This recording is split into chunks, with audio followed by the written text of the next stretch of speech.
Hello everybody, it's Bendominator, and today I am going to be ranking every season of Brim Royale from my favorite all the way to my least favorite. Now, of course, we're going to be doing this through a tier list. This is a tier list I made myself. The link to it will be in the description, and it is pretty much a tier list. You have every season of Brim Royale Chapter 1. I will be adding to this as more seasons release, but I thought the end of Chapter 1 would be a really good time to go ahead and look back. And just look back on all the seasons that we've had so far and all the Chapter 1 seasons. And just kind of give my thoughts on them. Maybe give a bit of insight into their development.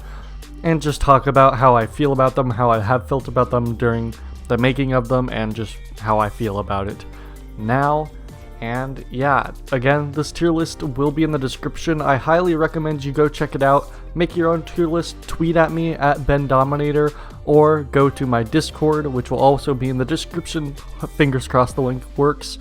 And send me your tier list. I'd really love to hear your guys' opinions on these seasons, and maybe give some feedback on what we didn't do so well so that we can improve on it in Chapter 2. Of course, we already have Season 1 of Chapter 2 done, and a few other seasons pretty much in development, but we can always make changes along the way. So I'd really appreciate your guys' feedback on a lot of this stuff. It would really help out a lot for making Chapter 2 that much better. So yeah, let's go ahead and get right into the rankings here. And so the first one is Season 1. This is the original version of the map, and this map had around the same number of POIs. The thing about Brim Royale is that it's pretty much had the same amount of POIs its whole life, but this season actually had a few more. There was Doggo's Picnic, Swirly Shack, and also Teddy Tariff.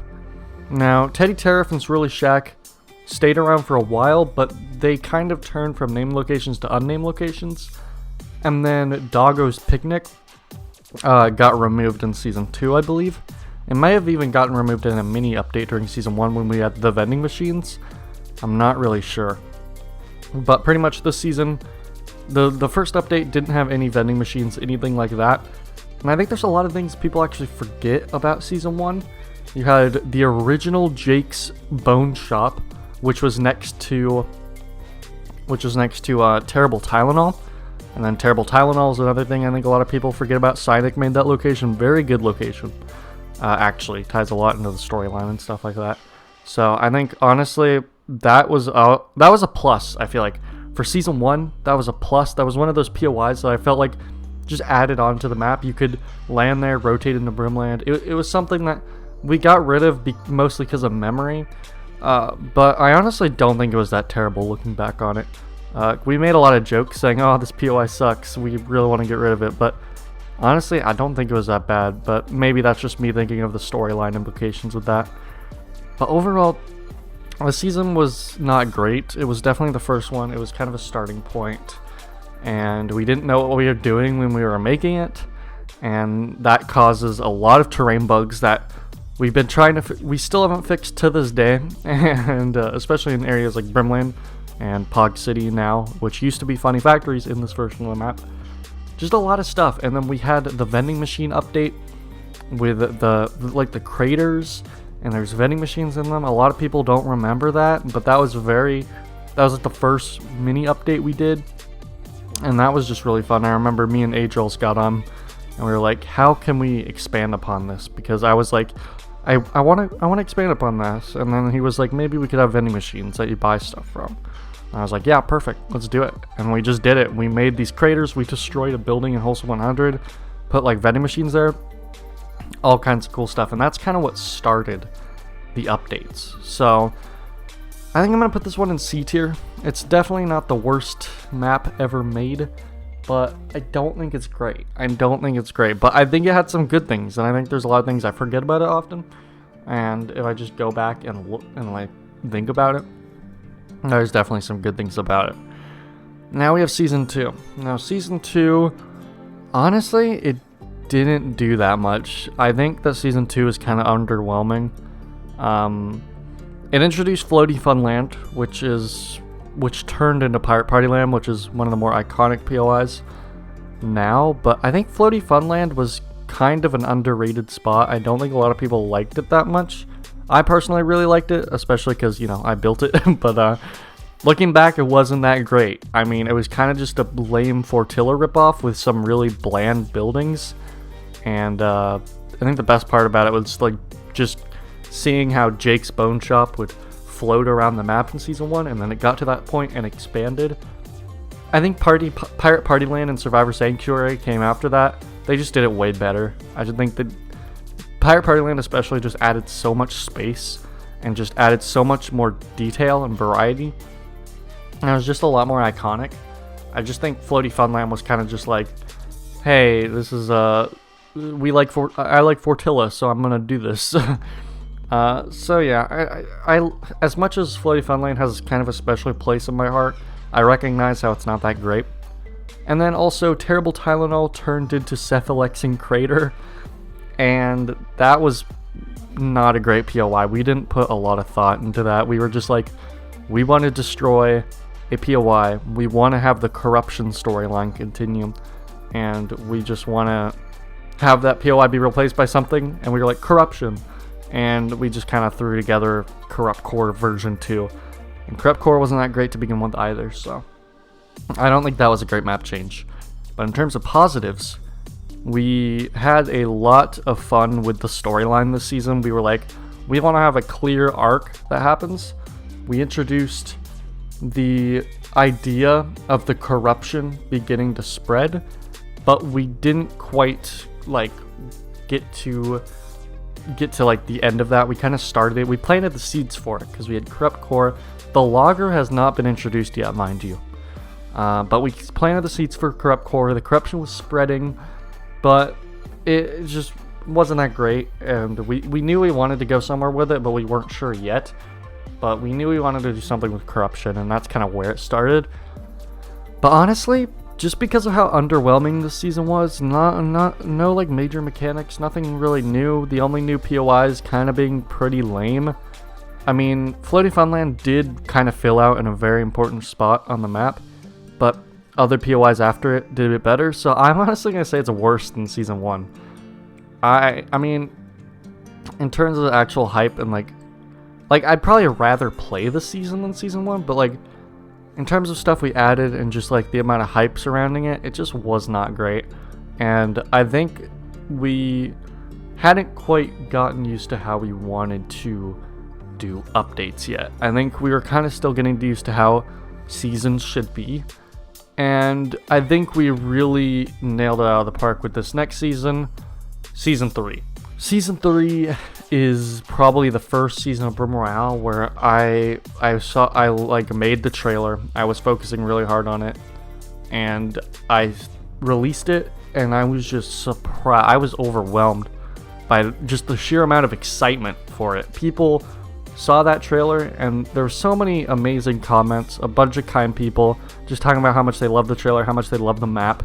So many excited people to play the map on streams, and that's where like me streaming the map started to become an actual thing. Like, I'd be like, okay, every Friday I'm streaming the map, me and the dev team all getting on to collaborate, work, think of ideas, and that's where Brim Royale went from kind of the side thing that me and the dev team just did for fun to a project. And that's where it is right now. It's a project that is sheerly us just trying to make the best thing that we can possibly make, and just putting all our creative capabilities together. But the point is that this season is what turned Brim Royale from just being this project that we did, or this side thing that we did, into a full project, a full-blown thing that we focused on and we concentrated on a little bit more. And we were excited each and every day to just be like, what are we going to do next? What are we going to make next? What are we going to build next? What's the next season going to be? What's the next season going to be? What's the storyline? What's all this stuff? And we started thinking about how you guys would react, just people who are invested a little bit. And people weren't that invested yet. People were kind of getting introduced. A lot of people were introduced to Brim Royale through Season 3. The trailer was kind of like a lot of people found my channel through this trailer and became part of this community.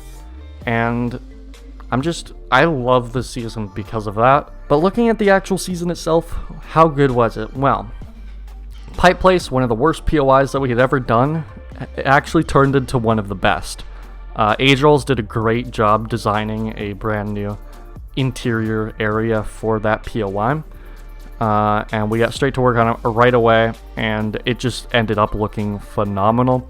Him and Advil were working very, very hard to make that POI possible.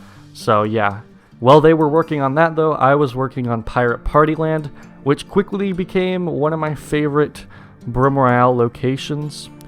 And then we were also thinking of storyline, and I was like, now mind you, this is before Season 5 of actual Fortnite came out. And if you guys don't know, in Season 5, they did these logs with Agent Jonesy and all that kind of cool stuff. Well, I actually had this log idea way before that actually happened. I think we were in the middle of Season 4. And we were doing this season. We were making the season. And closer to its release, I was like, what if I made like these audio tapes that this mysterious character recorded to hype people up for this new season? And the community wasn't even that big at the time. Like, we didn't have a whole lot of people who were like super excited about Brim. But I think making those little logs kind of began what became the Brim Royale community as it is now. And I think that's really cool, and I'm really glad I came up with that idea. Unfortunately, by the time we released them, Fortnite had already done their own logs, and it was just really bad timing. And I always joke about this, like, Fortnite stole my idea with the logs. It's really unfortunate, but like, I mean, that's just how things are sometimes. I don't think it's the most creative idea ever. I'm sure people have done it before, but I was really excited about that idea, and it's just a shame that Fortnite had to end up doing it at the same time that we did. But nonetheless, it was still really great. So I think Season 3 is an A tier season. We expanded Pipe Place to become an actual good POI. You could loot there, you could fight there. Really unique to anything else I'd ever seen in creative before. And then Pirate Party Land was just fun. It was just a nice, fun POI. I really liked building it, and I just enjoyed landing there all the time. I just think it's a really... It took Floaty Funland and it made it a lot better. It's not one of the best Brim POIs, but I do think it was really good. And then we also expanded with like the Flintlock was like the main weapon you could get there. Just all kinds of cool stuff like that. The storyline building up. The Corruption LTM was our first LTM that we ever did, and that was really fun. I think the trailer for that was really cool as well. And the Logger became a character. This was the first season that introduced the Logger, and I think that's really cool because I like the Logger a lot. So yeah, next up we have Season 4. This is an instant S tier. I love Season 4. I feel like Season 4 was just such a good way to just continue what we did. We had the Corruption. We ended Season 3 kind of on a cliffhanger with the Corruption, and we were hyping up this war, and people are like, what's gonna happen? This was like a really peak hype moment for Brim Royale. I mean, I think this is definitely a very exciting time because a lot of people had just started playing Brim Royale. A lot of people discovered it for the first time through Season 3, and now this was a lot of people's first hype season for Brim Royale, especially if you were on my Discord server. Again, link to that in the description. If you are on my Discord server, you know what I'm talking about. People were just talking about Brim Royale. It was a really fun time, and I was like sending all these teasers. People were theorizing, and it was just really, really cool. So yeah, pretty much during Season 4, we were like, we have the Corruption, we want to end the Corruption, and pretty much we did that. We had this whole cinematic at the beginning of the Season 4 trailer, and the Logger made this machine. He did all the Delta stuff that Doggo built, which I think was really cool, and he pretty much used those to destroy the Corruption. Unfortunately, Slurp had to go with it. I know a few people are still sad about Slurp, but unfortunately that had to go, especially due to memory. That was the main reason, memory, but it works with the storyline because, of course, he's going to use that area to build the beacon at. So, yeah, Logger destroys that area, becomes, or the Corruption cleared, and then we were like, a lot of the things with Brim is like we take a location that we're like, hey, this location was cool, but like I think we're done with it. We want to move on. I think we can do it better. That happened with Floaty Funland, turned into Pirate. That happened with Pipe Place, and that happened with Funny Factories in Season 4. We said, hey, Funny Factories is great and all, but it's kind of bland. It could use a bit more life. How about we introduce this brand new city? So we built this new city, kind of Neo-Tilted inspired, and then we were like, we need somebody to live here. We need a faction. And we were like, okay, so maybe they're these super technologically advanced people. And I was just thinking, wouldn't it be funny if they were just like Team Pog or something, like just Pog, because you know how unfunny we are. We just think of random stupid meme words like Brim and stuff, and we're like Brim, Pog, and I was like Trog, Pog, Poglodite, and that's where the idea of the Poglodites being the Trog skin came from, because I just thought it was a really funny kind of contrary thing where it's like the super technologically advanced species is actually just a bunch of like cavemen people from the Ice Age. So I just thought that was really funny, and I was like, yeah, we should do that, and we did, and we built Pog City, and we had these people, and we had this whole war storyline because we were like, we need some cool conflict to happen, and I just thought it would be a cool idea to like divide the community and be like, what side are you on? Of course, a lot more people ended up choosing the Brim side. I personally chose Pog side just because I like Pog City a lot, and I'm really proud of that location and how it turned out. Everybody did a great job working on it. But I also kind of wanted to throw people off a little bit because if you don't know, spoilers, I guess, but we're kind of past it. Brim ends up winning the war, and I kind of wanted to be on Pog team to kind of even out the numbers a little bit more, and be like, hey, maybe if Bendominator's on Pog team, that must mean something. But then Advil was also on Brim. I believe Swirls was on Brim. I think Agel's was also on Brim. So most of the dev team was on Brim. I was one of the only dev team people on Team Pog, but I thought maybe that even it out a bit, make it harder for people to choose, because I feel like if all the dev team was on Brim, people like, yeah, of course Brim's gonna win. Like dev team bias, you know? But I thought maybe me having a bias towards Pog would kind of shift people expectations, but I think a lot of people really did expect Brim to win overall. In terms of other things in Season 4, I think we added a few other POIs. I can't quite remember, actually. Yeah, we did. We added Pog Storage, of course. Pog Storage, one of my favorite POIs. And then we also added Camp Core, which, looking back on it, Camp Core, it's one of my... I really like it, but I don't think a lot of people care for it too much, which I completely understand. But I'm fond of Camp Core. I don't know why. I didn't even build it. Like, I'm pretty sure Agel's built the terrain around it, and I think Swirls actually did quite a bit with that too. I can't quite remember, but yeah, it was. I didn't even build it, and I just like it. I just land there sometimes. It's a nice, quiet POI.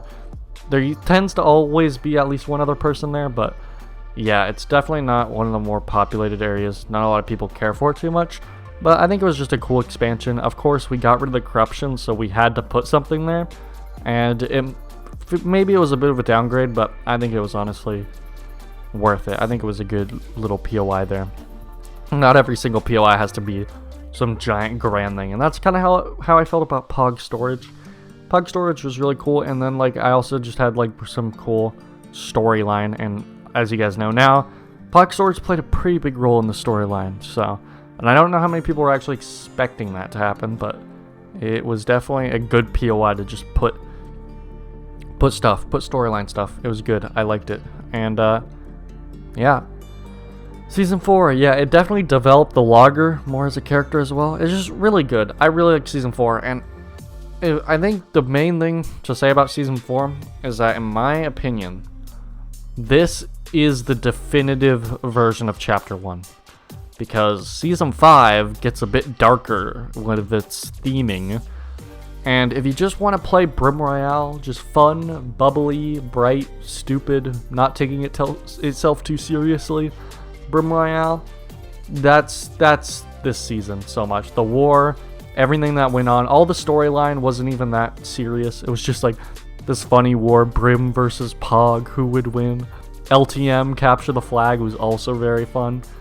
And yeah, Brim ends up winning, and it's just dumb fun, and I loved it. I think it's I think this season, like, when I think of Brim Royale, I think of this season, because it's just dumb fun, not taking itself too seriously, just Brim Royale at its finest.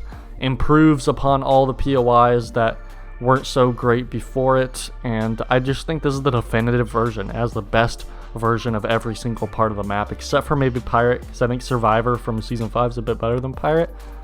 But other than that, I just think this is the definitive version, which makes me rank Season 5 still S tier, but below Season 4. And that's because I just think this season, well, it is really, really good, and it has a lot of aspects that make it better. I just think the actual mood and the theme, well, I love it. It feels a bit too gloomy at times, you know? And you don't really feel it a lot, but when you compare it to Season 4, you can even see in just these little thumbnail pictures, like, it just feels a lot more gloomy. And I think that can it doesn't ruin it for me, but it definitely doesn't feel as much like, the vibe isn't there as much, I guess. It's kind of hard to explain. But I actually do think Season 5 does a lot of stuff better. I think we had a very good hype season for it. We were like, who's going to win the war? Who's going to win the war? Of course, Brim ends up winning the war. Pog City is in shambles. And we destroyed the POI, but we kept it intact enough to where you can still loot it, you can still fight it. It's like the same layout, but it's definitely not in a good spot. And it kind of feels a lot different, and it's really cool. We went with a kind of a different approach this season when it came to content. We started this season with what I would actually say is kind of a lackluster update. We had Devastating Dryland, which is kind of the same as Pog City, and we added a bunker to the Pog Storage, and then we did a few little map changes, like we had like balloons in Brimland, we had like a floating house in Brimland, and just a few tiny little tweaks, and we added the ATKs. That was pretty much it, but people were excited mainly for the lore, for just the map felt different because the atmosphere was completely shifted because of this huge thing that happened. I mean, Brimland pretty much destroyed an entire city. Of course, there's going to be consequences for this conflict, and I think that surprised a lot of people. I don't think people were expecting us to go that far. And we did. We went there, guys. We actually went there. We went a little dark, and I like that. I like that about this season. So I think that carried it a bit. But we were thinking, we released the season. We're like, yeah, we're gonna have new vehicles every week, but I don't know. There needs to be a new POI. So we sat down. We thought about it. What POI needs to be changed? And removing all my biases, I was like, Pirate Party Land. It doesn't fit anymore. The pirates have no place here right now, and I had a good idea. I was like, Survivor Sanctuary. I came up with the name first before I even thought what it would look like. I was like, Survivor Sanctuary. Could be a POI somewhere where the Pogloodites go after they've been evicted from their homes because they're destroyed. And they kind of build, they scavenge, they forage this kind of floating area. And they kind of move in with the pirates that were there. And they kind of just build this kind of Fortilla-like home. But I was really like, I don't want to make this too much like the Fortilla.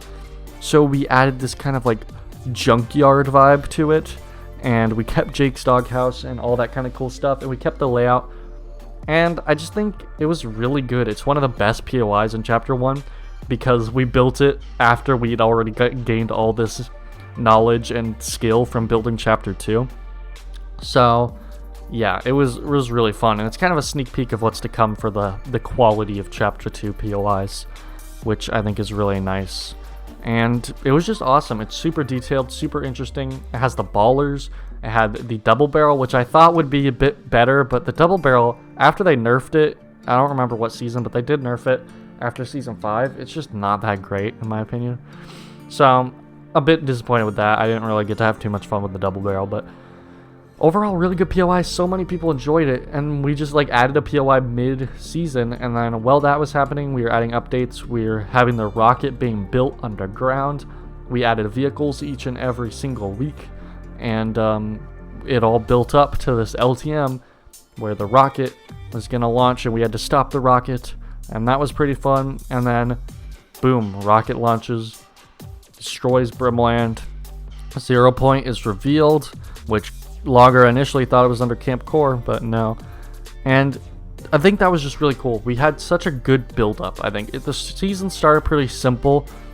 The trailer kind of gave you an idea of where it was going, but it didn't give away too much. And it just slowly kept building. There were new logs coming out. There were new updates coming out, new vehicles each and every week. It felt different. And we just kept building and building and building, of course, to this finale of the rocket launching. And it just made this whole thing a lot more satisfying. And I think that was just a really fun thing. I think it was a fun thing to just work on stuff and keep the updates fresh. And I just really liked it a lot. And I also love the theme. We kept like a really like apocalyptic theme, and it was like apocalypse, and just all the trailers. You can watch all the trailers from the season, and you know it's a trailer from the season immediately because of the music, like the old 60s swing music in the trailers. I just love that. Thematically consistent throughout everything. I just love it a lot. I think the season's really cool. Season 4, again, I just think it's the definitive version. I think if you want that classic, nice Brim Royale experience, play Season 4, because it's just the best out of everything. Even Season 3 works as well, but I think Season 4 is just Season 3, but better. So, yeah, I know this video was kind of ranty and long. I hope you enjoyed listening to me rant about Brim Royale. I hope maybe I give you guys some insight to a bit of the development. And I hope you guys enjoyed. Again, if you want to make your own tier list, I'd love to see it. You can go follow me on Twitter at Bendominator04 and tweet it to me there, or you can join my Discord. Both links are in the description below. Also, subscribe. We are getting closer to 900 subscribers, and then we will be at 1K 100 after that. So I'd really appreciate if you subscribed and ring that notification bell. And you can also use my supporter creator code Bendominator in the item shop #ad if you want to support me, and more importantly, if you want to support Brim Royale, because if we don't reach our goal, then I won't be able to post more seasons. So yeah, thank you guys so much for watching. I appreciate so much. I will see you guys in the next video. Have a great rest of your day, and goodbye.